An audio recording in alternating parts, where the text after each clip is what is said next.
Nós temos durante esse tempo, coloca lá, Miguel, trazendo um desafio para a vida da igreja local, onde nós estaremos compartilhando durante o tempo que assim o Senhor nos permitir, esse tema, essa temática dentro do livro de Atos dos Apóstolos, que é Atos para você. Nós tivemos aí já 3 exposições deste livro, onde o Senhor compartilhou conosco algumas verdades, e nós hoje estaremos olhando para a promessa que se cumpriu na vida dos discípulos.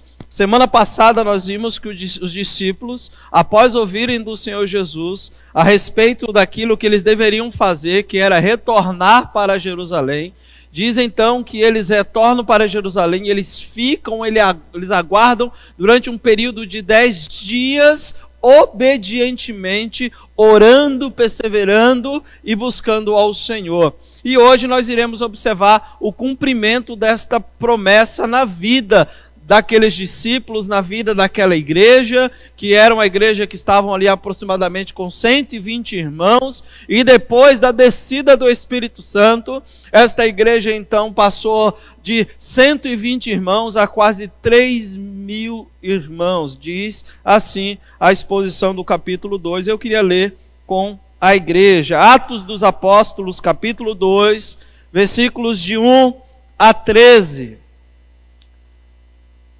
Estarei lendo na NVI. E você me acompanha. Diz assim o texto. Chegando o dia de Pentecostes, estavam todos reunidos num só lugar. E de repente veio do céu um som, como de um vento muito forte, e encheu toda a casa na qual estavam sentados.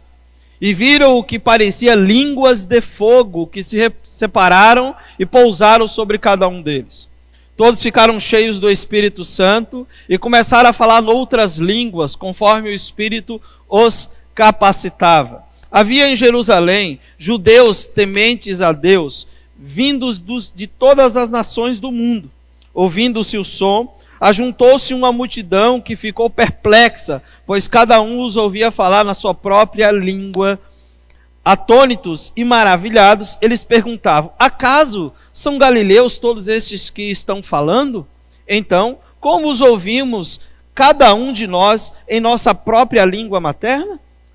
Parto, medos, elemitas, habitantes da Mesopotâmia, Judéia, Capadócia, do Ponto e da província da Ásia, Frígia e Panfilha, Egito e das partes da Líbia, próximos a Cirene, visitantes vindos de Roma, tanto judeus como convertidos ao judaísmo, cretenses e árabes. Nós os ouvimos declarar as maravilhas de Deus em nossa própria língua.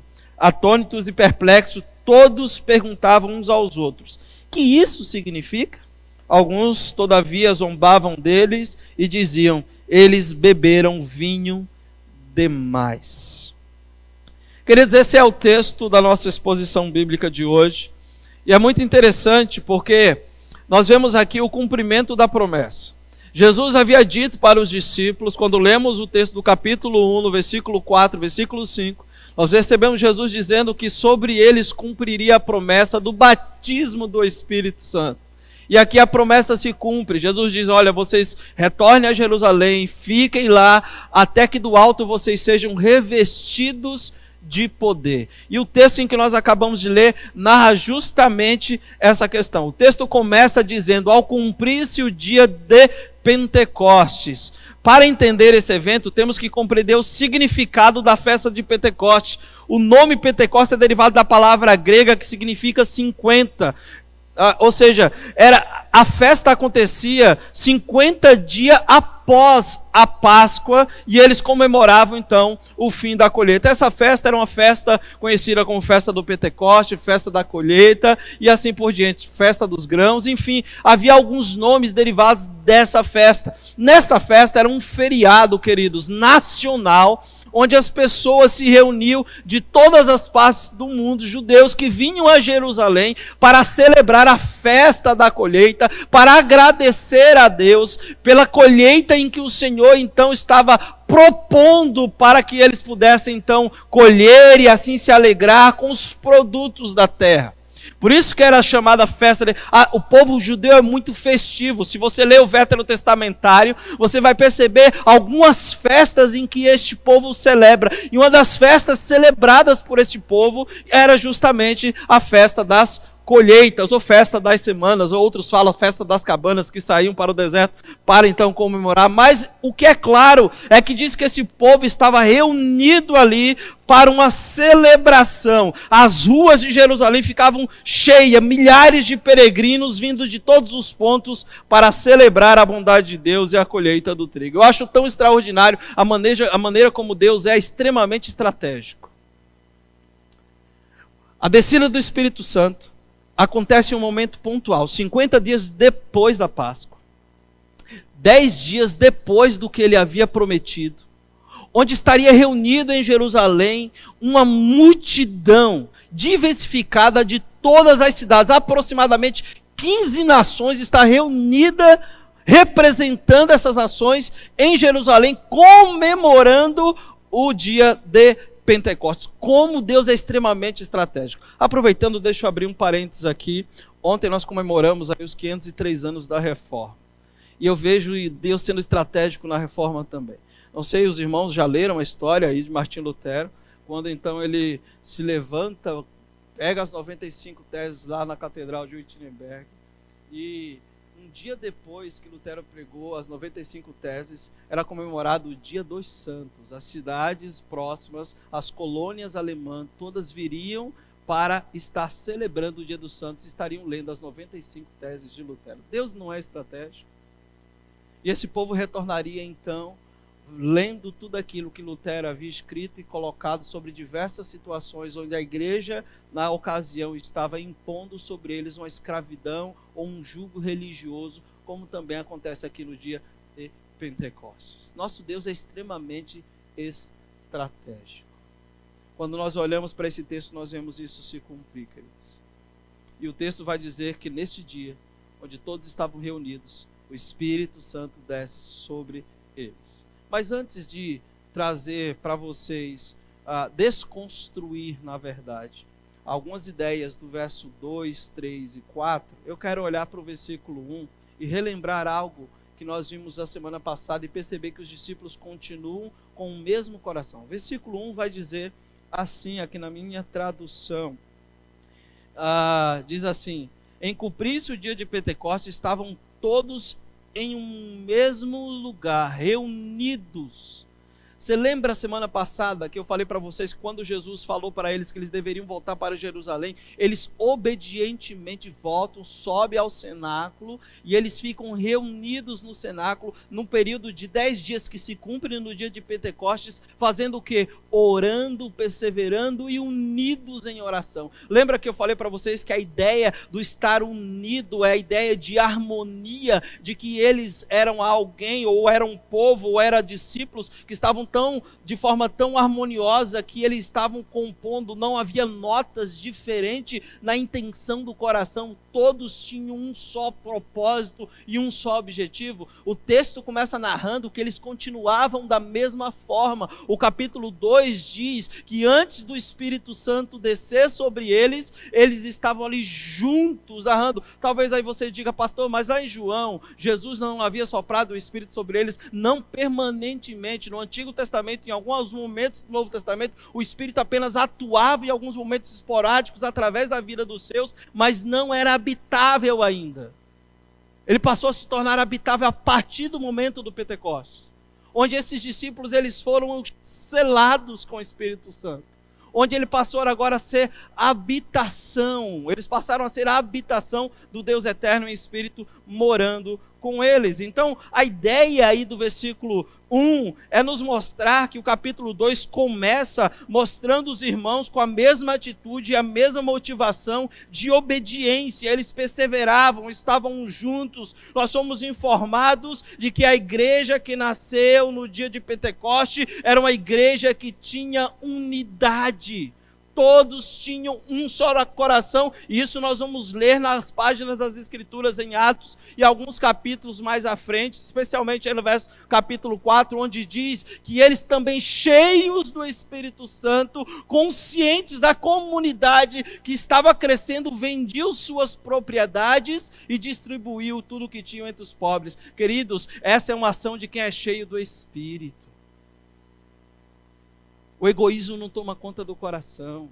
O egocentrismo não gira mais, não toma conta mais da vida. Mas alguém cheio do Espírito Santo entende a oração do Pai Nosso. Porque o pão é nosso, o pão não é meu. O que é meu é de todos.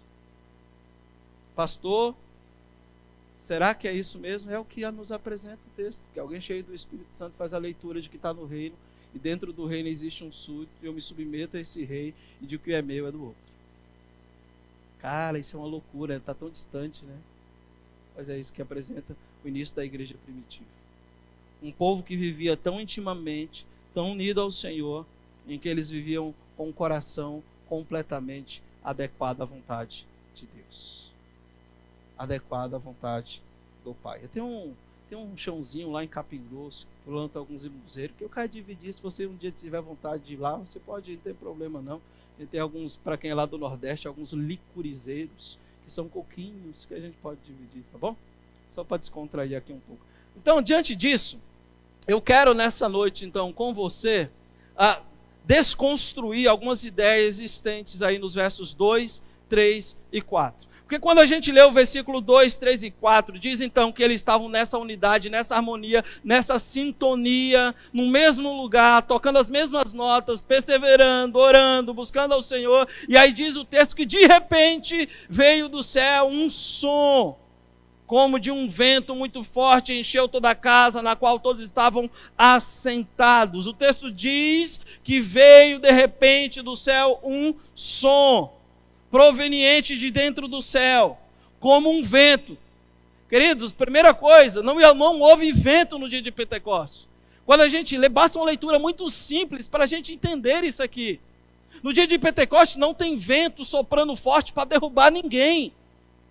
Diz que houve um som como de um vento. E o barulho deste som, que parte de dentro do céu, que inunda o lugar onde eles estão, atrai as multidões que estavam em Jerusalém, para que posteriormente possam ouvir as grandezas de Deus na linguagem de cada um deles. Então houve um som, não houve vento nesse dia. O texto fala que era o som como que de um vento. É interessante que o povo não sentiu o vento. Eles ouviram o som de um vento impetuoso. O texto não diz que houve uma ventania, mas apenas que houve um barulho muito forte. E esse barulho, então, atraíram muitas pessoas àquela casa. Mas na sequência do texto, diz então o texto que foram vistas sobre eles línguas de fogo. A melhor tradução é que foram vistas sobre eles línguas como de fogo. Não houve fogo, gente. Não teve vento e nem teve fogo. Você está entendendo isso? Está sentindo queimar aí, irmão? Tá? A gente precisa... Uma leitura simples do texto nos mostra isso. No dia em que o Espírito Santo veio sobre ele, houve um som como de um vento, um barulho, para que aqueles que estavam em Jerusalém, ao ponto de ouvir esse barulho, ser atraído àquele lugar. E então, quando eles foram atraídos, dizem então que veio sobre ele línguas como de fogo. Então eles não viram fogo, o que eles viram não foram realmente línguas de fogo, mas como de. Alguns equivocadamente, quando olham para esse texto, eles associam ao texto de Lucas, capítulo 3, versículo 16, até o versículo 18, onde Lucas vai dizer que Jesus Cristo então viria e os batizaria com o Espírito Santo e com fogo. Só que o texto de Lucas, para aplicar esse texto, não pode ser aplicada, porque aqui diz que aqueles que estavam presentes, eles foram então, vieram sobre eles e pousaram sobre eles língua como de fogo. Só que o contexto do evangelho de Lucas sugere que o batismo de fogo não é esse batismo de habitação do Espírito, mas o batismo de fogo. Fogo é juízo daqueles que rejeitam o Messias. É por isso que na continuação do texto diz então que o Senhor limpará a sua eira. É juízo lá. Então no dia em que você estiver orando e você falar, Senhor, assim como aconteceu lá em Lucas, Senhor, me dá um sinal, porque o Senhor disse que me batizaria com fogo. Cuidado, porque você está pedindo juízo. Fogo aqui em Lucas é juízo. Então esse texto não se aplica aqui. Esse versículo não se aplica dentro desse contexto. Porque o Senhor Jesus, usando Lucas, diz que o texto é que a fogo que ali viria era juízo para queimar a palha com fogo inextinguível, inferno. Talvez você diga, puxa, mas já sabia tudo isso, mas é importante a gente começar a desconstruir algumas coisas. Tá bom, pastor, então tudo bem, entendi tudo isso, mas o que é que Jesus então quer sinalizar para a gente quando diz lá em Atos capítulo 1, no versículo 5, que nós seríamos batizados com o Espírito Santo? Essa é uma outra pergunta que a gente precisa responder. O que é o batismo com o Espírito Santo, ou o batismo do Espírito Santo? O batismo do Espírito Santo é a forma de se reunir a uma pessoa ao corpo de Cristo. Ou seja, quando a pessoa é salva, o Espírito Santo vem sobre ela, o Espírito Santo então o sela, e ele é separado, e ele passa agora a fazer parte de um corpo. Que corpo é esse? A igreja de quem? De Jesus Cristo. Isso é o batismo do Espírito Santo. Não tem nada a ver com aquilo que muitas das vezes a gente tem percebido. O batismo com o Espírito Santo é essa questão. Alguém que é separada e é colocada dentro de um corpo, e qualquer pessoa que se converte a Cristo é batizada no corpo de Cristo e passa a pertencer ao corpo de Cristo. Leia comigo Efésios capítulo 1, versículo 13. Eu leio sempre esse texto com a minha classe. Efésios capítulo 1, versículo 13 e versículo 14, vai dizer assim: quando vocês ouviram e creram na palavra da verdade e o evangelho que os salvou, vocês foram selados em Cristo com o Espírito Santo da promessa, que é a garantia da nossa herança até a redenção daqueles que pertencem a Deus para o louvor da sua glória. Quando vocês ouviram e creram na palavra da verdade, o evangelho que os salvou, vocês foram então selados com o Espírito Santo. Então, quando é que acontece o batismo com o Espírito Santo?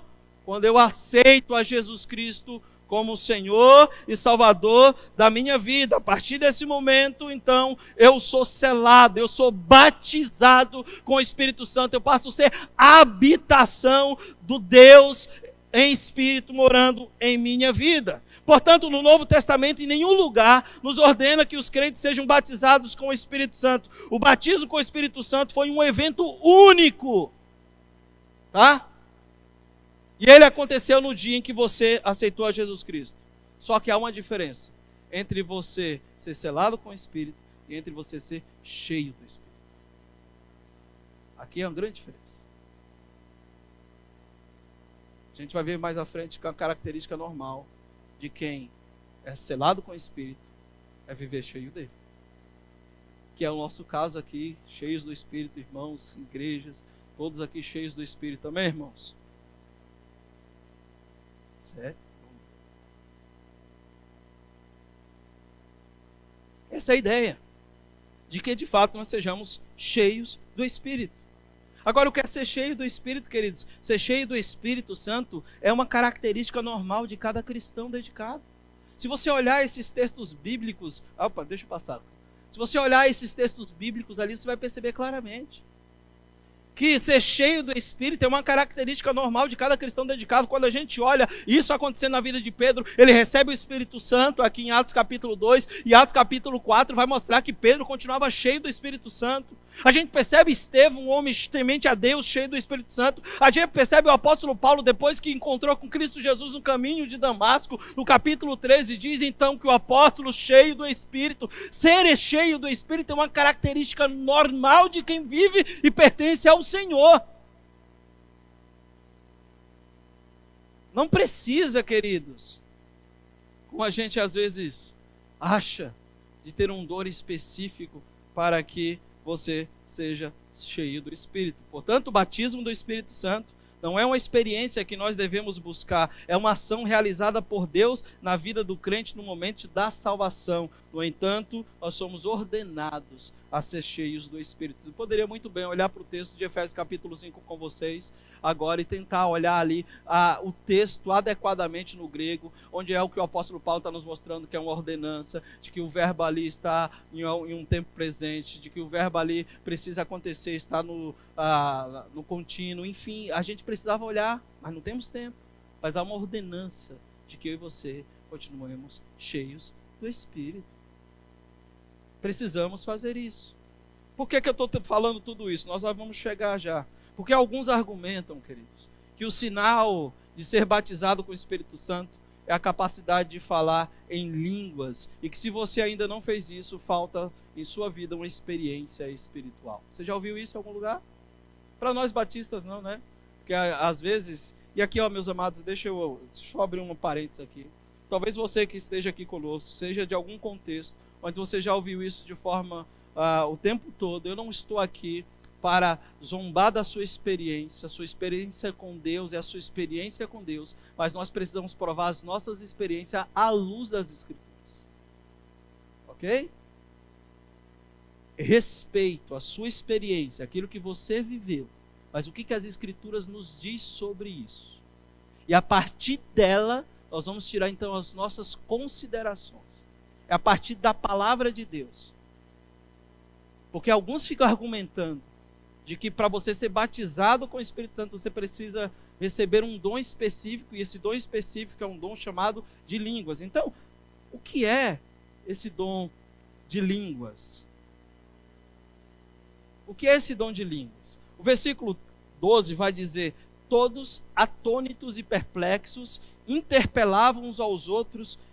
Que isto quer dizer? Às vezes, meus irmãos, confesso para vocês, que às vezes eu me pergunto, o que isso quer dizer? Mas o que é isso que eu estou vendo? Confesso que lá no meu início de fé, em algumas experiências, a gente viajava bastante. E aí, eu lembro-me de uma ocasião que eu fui em uma determinada igreja, e aquilo me assustava. Porque, irmãos, confesso, volto a frisar, respeito, mas assusta. Em um determinado momento do culto, houve uma confusão, porque na minha leitura é confusão, de todo mundo pular, se debater e cair. E a gente vê que no batismo do Espírito aqui, ninguém caiu. A gente vai ver mais à frente que o que aconteceu é o que precisa acontecer com cada um de nós, no compromisso da missão e cheios do Espírito como devemos ser. Eu lembro-me que naquela ocasião, era muito novo, e uma pessoa, uma irmã, ela vinha até mim de um jeito em que eu tinha medo, pulando. E às vezes, eu não quero fazer, porque eu não quero que tenha uma leitura desrespeitosa, mas o gesto como faziam pareciam mais algo muito parecido que eu já tinha visto na Bahia alguns anos atrás. A maneira como se gesticulavam, eu falava, meu Deus, porque o que está acontecendo aqui parecia muito com algo que eu tinha visto aqui na minha família, lá na Bahia, por um tempo. E aquilo me assustava. O que eu estou falando é que as características daquilo que aconteceu naquele dia, em uma experiência pessoal minha, foi aterrorizante. É por isso que eu estou falando que eu quero desconstruir algumas coisas, olhando para o texto, respeitando a sua experiência, mas olhando para o texto. Não houve vento, não houve fogo. E o que é o batismo de língua? Que línguas são essas? A gente vai olhar para o texto, a gente vai ver que tanto no capítulo 4, no versículo 4, como no versículo 6 e 8, as duas palavras que aparecem aí para línguas, As palavras que são pronunciadas aí, referidas ao dom de língua, era de natureza humana. O Novo Testamento usam duas palavras, glossa, que é a que está aí na tela, e dialectos. A primeira como idioma ou língua, e a outra como um órgão, o órgão anatômico, língua. Há uma confusão, porque há uma tradução, e essa tradução, que é a Revista e Corrigida, ela conseguiu, então, na sua tradução, usar uma palavrinha colocada como línguas estranhas. Só que depois, ela corrigiu, colocando outras línguas, como é o que está no texto aqui. Mas o texto, em momento algum, vai dizer que houve línguas estranhas. O sentido aqui apontam para línguas, para idiomas utilizados ao redor do mundo. Não eram línguas que eram faladas estaticamente. Não eram fonemas. Eram línguas inteligíveis. Pessoas estavam entendendo o que estava sendo dito ali. Então, que línguas são essas? São línguas, idiomas, onde estava acontecendo ali aquele movimento, o batismo do Espírito. Portanto, quando a Bíblia fala sobre o dom de língua, ela se refere como uma capacitação ao homem que o habita e passa esse a falar da glória e da grandeza de Deus em outro idioma, sem que ele nunca tivesse aprendido ainda. Eu creio ou não, queridos, o nosso Deus não está dentro de uma caixinha. Deus, em algum momento da história, se assim Ele quiser, Ele pode sim falar de forma inteligível usando a vida de outras pessoas. Mas idioma de línguas estranhas, eu não creio nisso, porque não é bíblico. Deixa eu contar uma experiência para vocês. Em um período da minha vida, ainda rodando o Brasil, tentando jogar futebol, eu fui para um estado chamado Estado do Espírito Santo. Tudo a ver, né? Não, tem tudo a ver não.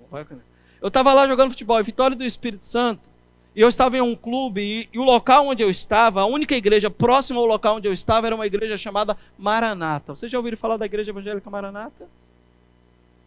E eu estava lá frequentando, ia de vez em quando aos cultos, quando eu podia ir aos cultos. E naquela ocasião, eu lembro-me que era um domingo de manhã, e era um culto missionário. Estava naquele dia com aqueles irmãos, um pastor, um missionário, que vinha da região das Filipinas, Camboja, era uma coisa assim. Vinha daquela região e estava com aqueles irmãos. E aí o pastor, antes de iniciar a programação, falou: irmãos, Deus nos deu o privilégio hoje de ouvir um missionário que veio lá da região, não sei se é Filipinas ou Camboja, não me recordo agora, que veio de lá, e nós temos a oportunidade de poder ouvir aquilo que Deus está fazendo lá nessa nação. Que bom tê-los aqui. Então nós teremos aqui o tradutor, não se preocupe, nós entenderemos o que ele vai estar falando, estará falando inglês, e nós estaremos entendendo tudo aquilo que ele vai falar, porque vai ter o tradutor. Ok, tudo bem, o culto estava continuando normalmente naquele dia, eu vi, por isso eu estou falando. O culto estava transcorrendo normalmente naquela manhã, quando de repente uma senhora, de aproximadamente uns 60, 70 anos, sentada lá no fundo da igreja, ela começou a balbuciar palavras que não eram inteligíveis.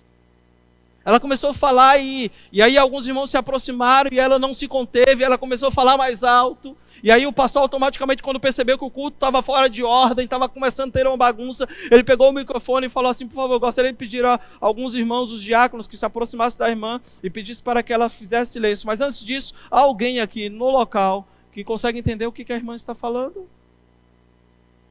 Um silêncio sepulcral na igreja. E aí ninguém se manifestou, então o pastor falou assim: então por favor, vai lá e pede para que ela faça silêncio, porque ninguém está entendendo o que ela está falando. E aí quando alguém foi lá para falar para aquela irmã, aquela senhora, que ela deveria fazer silêncio, o missionário, que estava sentado lá à frente, levantou-se chorando, e veio até o tradutor, e começou a falar para o tradutor o que era que estava ocorrendo naquele dia. Ele havia orado ao Senhor, pedindo ao Senhor que compartilhasse e falasse com ele, trazendo uma resposta com relação a algo que ele deveria fazer no campo missionário. E naquele dia, aquela irmã estava falando um dialeto da localidade onde ele morava. Eu vi. mas era uma língua inteligível. Não é o que nós vemos hoje. Não é. Então, olhando para esse texto, a gente percebe que as línguas manifestadas aqui, como em Atos capítulo 10, como em Atos capítulo 19, como em 1 Coríntios capítulo 14, onde Paulo fala sobre isso, são línguas inteligíveis, são idiomas. Todas as vezes que aparece a palavra são essas duas aí, ou glossa ou dialectos. Não tem língua estranha. Não tem língua estranha. Então, meus amados, o verdadeiro dom de língua é a capacidade de falar em uma língua estrangeira que a pessoa não conhece. Outras línguas que os discípulos falaram pelo Espírito naquele dia e naquela ocasião. Então aqui está a grande questão. Qual é a grande questão que está aqui?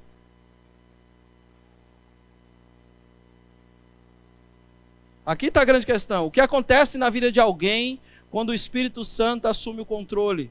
Como saber se uma pessoa cheia do Espírito, que uma pessoa cheia do Espírito, será o falar em línguas? E ali a resposta, obviamente, que não. Então, qual seria a resposta? Uma pessoa cheia do Espírito Santo, a grande evidência de que uma pessoa é cheia do Espírito Santo e é controlada por ele, é a ousadia de pregar o Evangelho. Essa é a grande evidência de que você é cheio do Espírito Santo. A grande evidência de que você é cheio do Espírito Santo é quando você é tomado por esse Espírito Santo e você não consegue se conter para falar das maravilhas, das grandezas de Deus, que é o que está acontecendo no texto. Lembra da promessa? Vocês serão empoderados.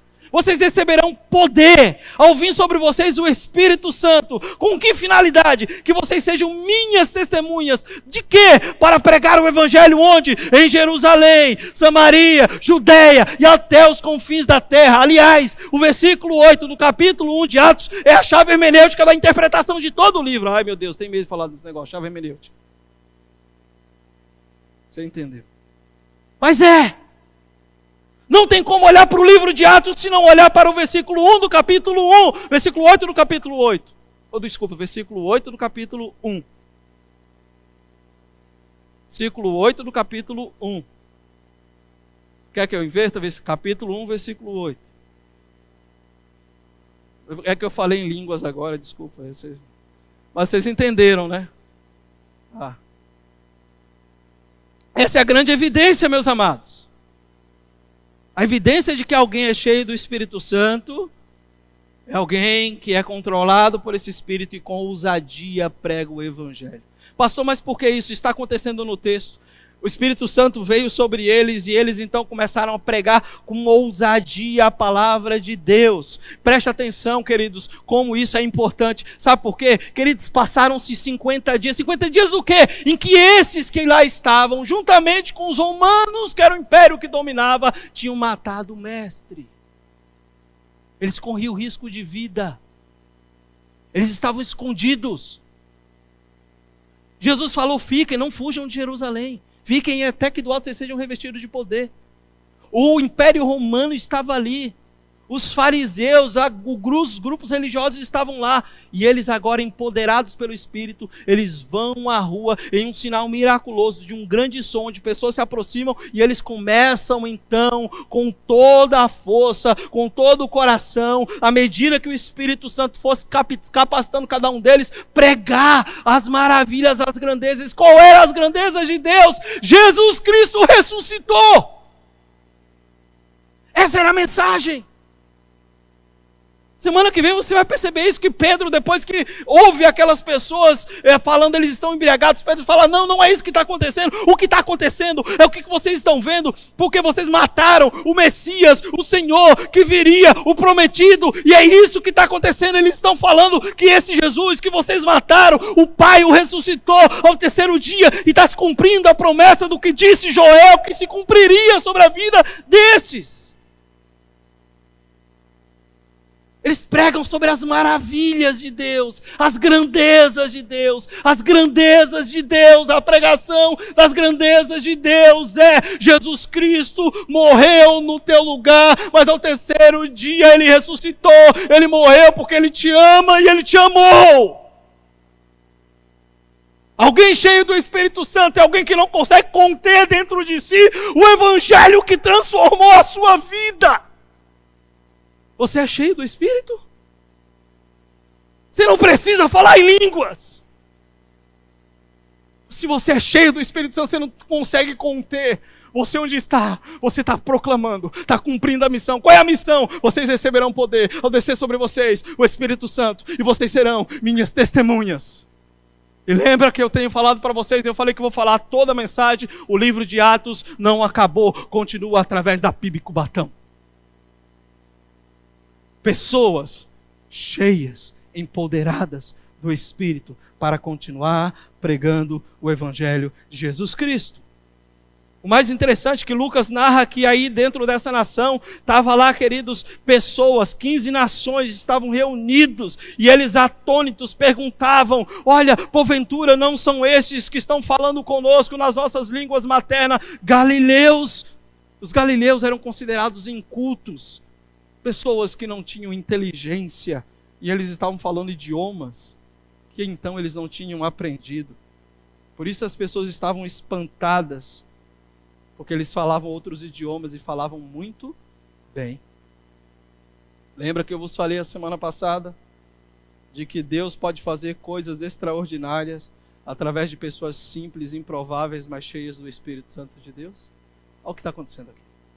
Pessoas simples, improváveis, galileus, que culturalmente eram considerados incultos, agora cheios do Espírito Santo, estão pregando, falando das maravilhas de Deus. Sabe o que é mais... deixa eu abrir um parênteses, eu preciso concluir. Não chegou nem nos 3 pontos ainda. Só Deus.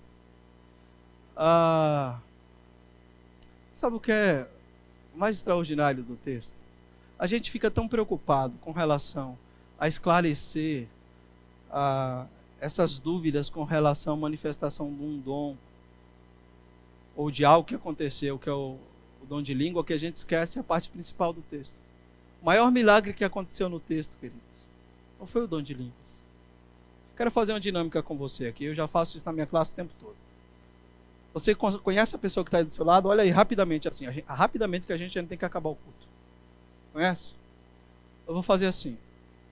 Eu sei que de máscara vai dificultar um pouco, mas como você tem o Espírito Santo, você vai entender se ele falar porventura o baianês. Aliás, antes de ir para a dinâmica, você conhece o alfabeto no baianês? Já viu como que é? Como que é aqui o alfabeto? Vai lá, como que é o alfabeto aqui? Vai lá, alguém pronunciou o alfabeto aí. Oi? Não, alguém aqui, um paulista, não do lado do Nordeste. Vai lá, pronuncia aí. Pronuncia o alfabeto para mim, vai lá. Você foi alfabetizado, né? Pelo amor de Deus, vai lá.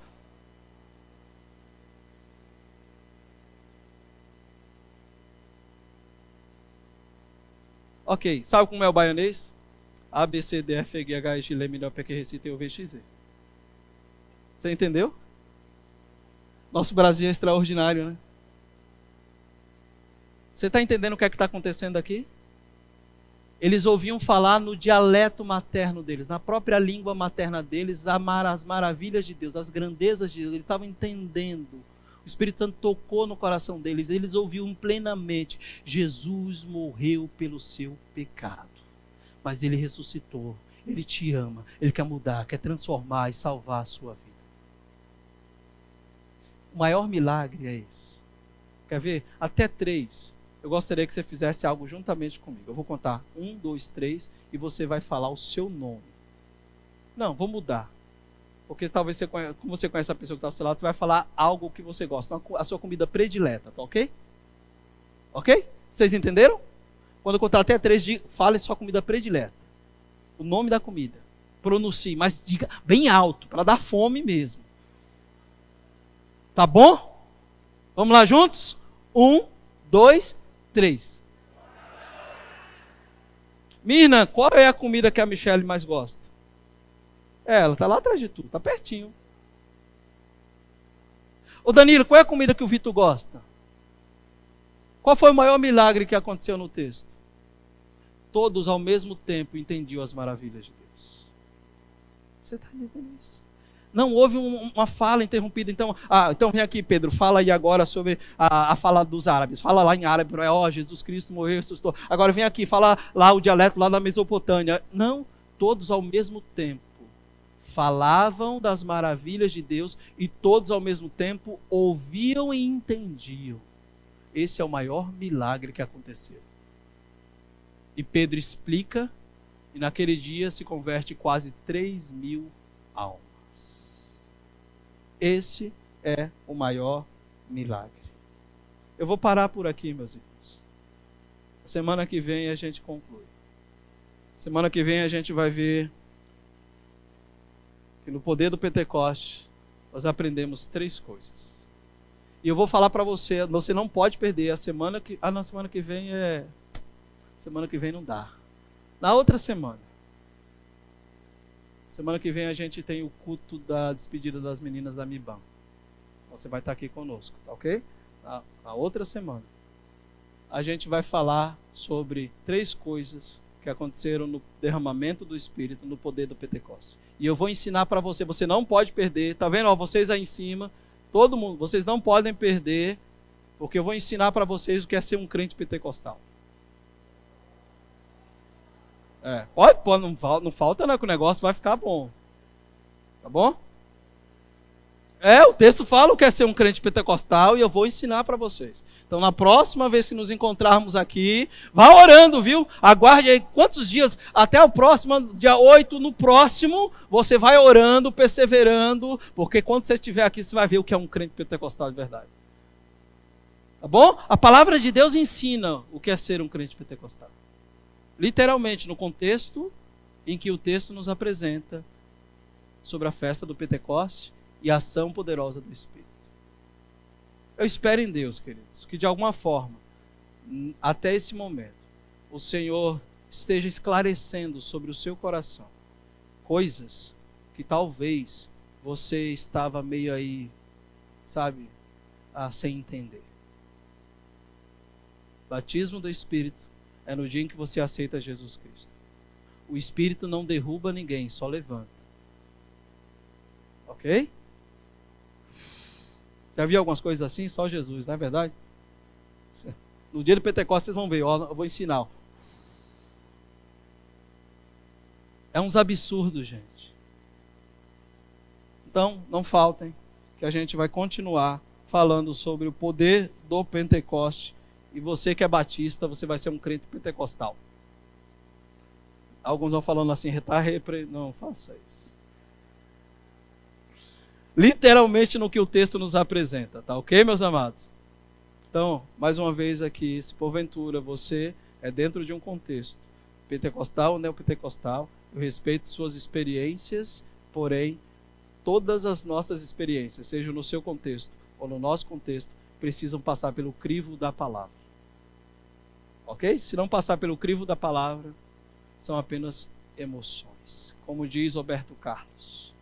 Tá ok?